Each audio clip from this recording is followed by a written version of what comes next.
ዙፋኔ እናቷ ቴቴ እንዳልሆነች ትዝታ ልትነግራት አፋፉ ላይ ደርሳለች።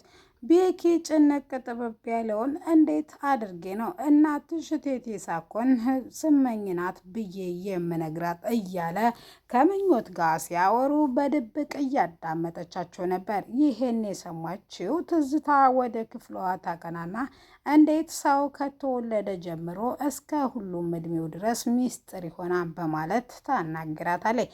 እሷም ማለት ያለችውን ከተናገረች እና ከዚህ ክፍል እንድትወጣ ብትላትም እኔማን እነግርሻለሁ ብላ የወሬ ስሷና የወሬ ጥማቷ ወይም ቤቱን ለመደበላለቅ ወደ ትዝታ ጠጋ ወደ ዙፋኔ ጠጋ ትላለች። ትዝታ አሰላሙ አለይኩም ወረህመቱላሂ ወበረካቱ።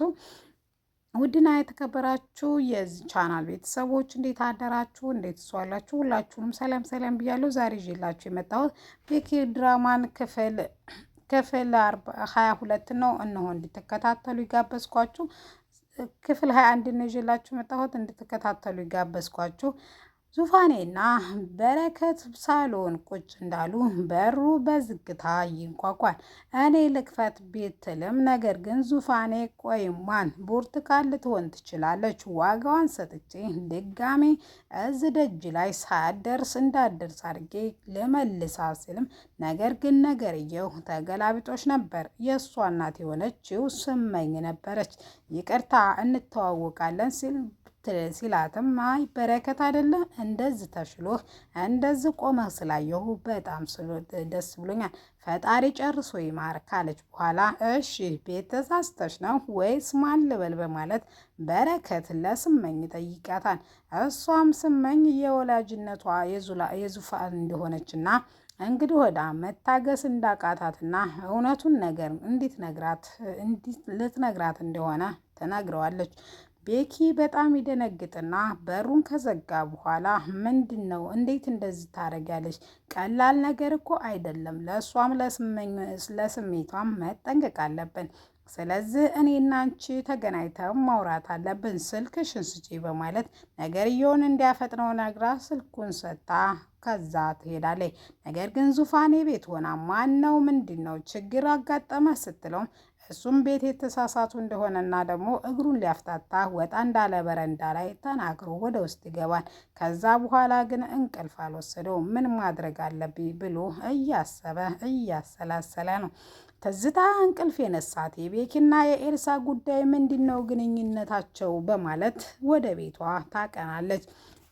ቤቷን እያጸዳችና ፏፏሽ እያደረገች ነበር። ምንድን ነው ስትላትም ስለ ቤኪና ስለ አንቺ ማወቅ ፈልጌ ነው ስትላትም እሷም እንደማያገባትና ምንም እንደማይመለከታት ካገባት ደግሞ እህቷ እንደሆነችና አንቺ ደግሞ ምን ቤት ነሽ ብላ ከት ብላ ስቃ እኔ ማወቅ ያለብኝን ማወቅ አለብኝ ስትላትም ከቤቷ እንድትወጣላት ታደርጋታለች።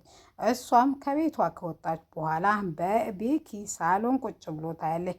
እሷም እንግዲህ ምንም ዙፋኔም ስላለች ምንድን ነው ነገሩ ስትላትም እኔ እየታመምኩ ነው፣ ምክንያቱም ወገቤን ያመኛል፣ መላው አካላቴንም ያንቀጠቅጠኛል፣ ሰው ሊያሸኝ ይፈልጋለሁ ስትልም በቃ እኔና ምኞት እናሻለን። ኖ ፈጽሞ ይህ አይሆንም። እንደዛ ካልሆነ እህቴ ዙፋኔ ይዛሽ ሐኪም ቤት ስትልሄድ ስትልም ፈጽሞ ይህም እንደማይሆን ትነግራቸዋለች። ዙፋኔና ምኞት ኪችን ቁጭ ብለው እንደዚህ የምትሆነው አንድ ነገር አስቤያለሁ። እኔ ጧት ላይ ከዚህ ቤት መቼ እንደምትወጣ ጠይቂያት ነበር። እዚህ ቤት የምትቆይበት ቀኗን እያራዘመች ይመስለኛል። ምንም መልካም ሴት ናት ብለን ብናምንም ነገር ግን የብርቱካን እህት መሆኗ ፈጽሞ መዘንጋት የለብንም በማለት ያወራሉ። ነገር ግን ቤኪ በጣም ግራ ገብቶታል። የእህቱ ጉዳይ በሱ ጉዳይ ተፍ ስትልና ደከመ ሰለቸ ሳትል የቆየችበት ዛሬ ግን የእሱ የእንድቴቴ እናት እንዳልሆነች እንዴት አድርጎ መርዷን እንደሚያስረዳት ግራ ገብቶታል። ስልክም አያነሳም፣ ከሰው ጋር አይቀላቀልም፣ ብቻ ቁጭ ብሎ በሀሳብ ይነጉዳል። ትዝታ ማስመሰሏን ቀጥላለች። ትንሽ ወይም ከዛ ቤት እንድትወጣ ወይም የሆነ ነገር ሊናገሩ ካሰቡ ወይም ቤኪን ሲያወሩ ከፈለጉ እሷ ትታመማለች። ወገቤን ነው እግሬን ነው ብቻ የበሽታ አይነት ራዋ ላይ ትጠራለች። ቤኪም እንግዲህ እንደዚህ ከሆነ ሐኪም ቤት መሄድ አለብሽ ሲላትም እሷ ግን ጀርባዋን እሱ ቢያሻት ፈጽሞ እንደሚሻላት ትጠይቃለች። እሱ ግን እንደዛ እንደማይሆን ነግሯት ጠጋ ጠጋ እያለች ልጅቷ ምን አስባ ነው የእህቷ ባል መሆን የመችም አልረሳችም አደል በማለት ስልኩ በድንገት ይጮኋል። ስልኩንም ሊያነሳ ወደ ሽንት ቤት ሄዶ ሄሎ ሲል ስመኝ ነበረች። መገናኘትና ማውራት አለብን ስትለውም በፍጥነት ወደ ካፌ ወይም ወደ ቀጠረችው ካፍቴሪያ እየከነፈ ይሄዳል። ምንድን ነው የምትይው ስመኝ? አሁን እኮ ብዙ መከራና ብዙ ስቃይ እኮ አሳልፈን እኮ ነው እዚህ የደረስነው። ትንሽ ተረጋግተን ምን አለበት መርዶዋን ብንነግራት ስትልም አንተ ይሄን ስሜት አታውቀውም። ልጅ ወልዶ መሳም አለመቻል እኮ እንደ ሌባ እየተደበቅኩ ልጄን ማየት ሰልችቶኛል።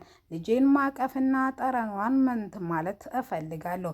እባክህ በረከት፣ እስከ ዛሬም ነገር የተገዝኳቸው ያንተ ጉዳይ ስለሆነብኝና ልጄ ደግሞ እንድትጎዳ ስላልፈለግኩ ነው። እንደምንም ብለህ ንገራት። እንደዛ ካልሆነ ግን እኔ ራሴ እርምጃ ወስዳለሁ። ልጄ እናቷ እንደሆንኩና ወይም አንዴ እንኳ ሳላቅፋት ብሞት እኔ እጸጸታለሁ።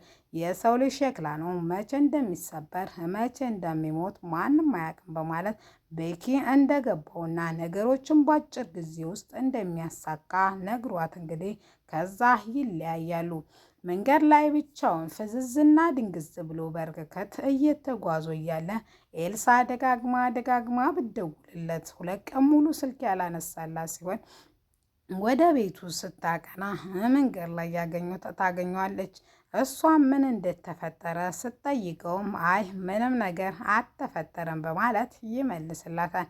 እኔ ባትነግረኝም አንድ ነገር እንዳሳሰበህና እጅጉን እንዳስጨነቀህ ግልጽ ነው።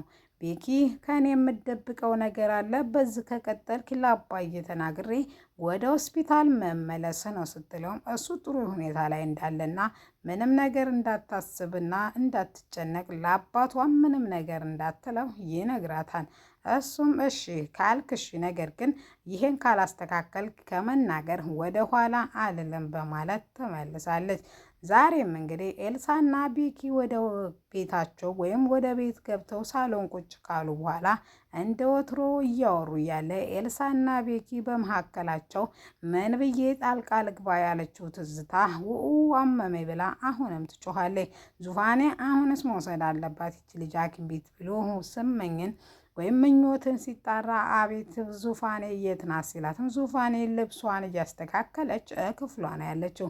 ጋሼ ምን ልርዳህ ምን ላምጣልህ ስትልም ተንግዶ ወዳ ጋሼ ብላ መጣራት እንደሌለባትና እሷ ለዚህ ቤት ሰራተኛ ሳኮን የዚህ ቤት ታናሽ እህታቸው እንደሆነች ቤተሰብ እንደሆነ ፈጽሞ እንደዛ እንዳታስብ ያደርጋታል። እሷም ይሄን ስላላት ደግሞም በረከት ብቻ ማለት ወይም በረከት ለማለት ከረዘመብሽ ቤኪ ብለሽ መጥራት ትችያለሽ።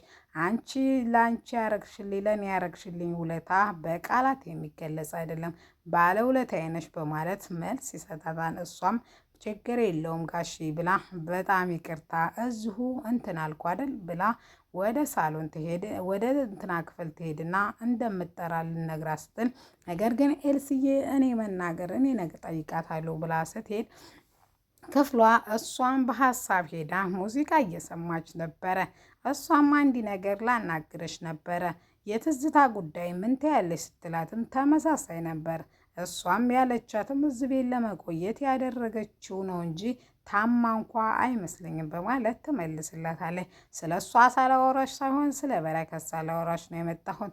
ቤኪ ምን እንደሚያስጨንቀው ባላቅም በጭንቀት ውስጥ ነው ያለው። ይሄ ደግሞ መሆን የለበትም። ስለዚህ እንደምንም ብለሽ ልጁን እንዲረጋጋና ሰላም እንዲሰማው ማድረግ አለብሽ። ነገሮቹ ተመክረራቸው በፊት ከአሁኑ ልንገርሽ ብዬ ነው በማለት ኤልሳ ተናግራታለች። ዛሬ ሳሎን ላይ ጨነቀ ጥበብ ብሎት ያየችው በረከት ጋሼ ምን እንደሚያስጨንቅህ አውቃለሁ ስትልም እሱም ምንድን ነው ሲለ የዙፋኔ ጉዳይ ነዋ ማለቴ እቴቴ እናቷ እንዳልሆነች እኮ አውቃለሁ። እንዴት አወቅሽ ብሎ በጣም ይደነግጥና እሱ አስጓጊ አይደለም ወይም ታሪኩ ረዥም ነው። ለማንኛውም ሁሉም ለበጎ ነው። እባክህ በረከት ከዚህ በቀጠል ከአንተ ትታመምብናለህ። የአንተ ጤንነት ደግሞ ለሁላችንም ወሳኝ ነው በማለት ታጽናናለች። ይህን ያየችው ትዝታ በቀን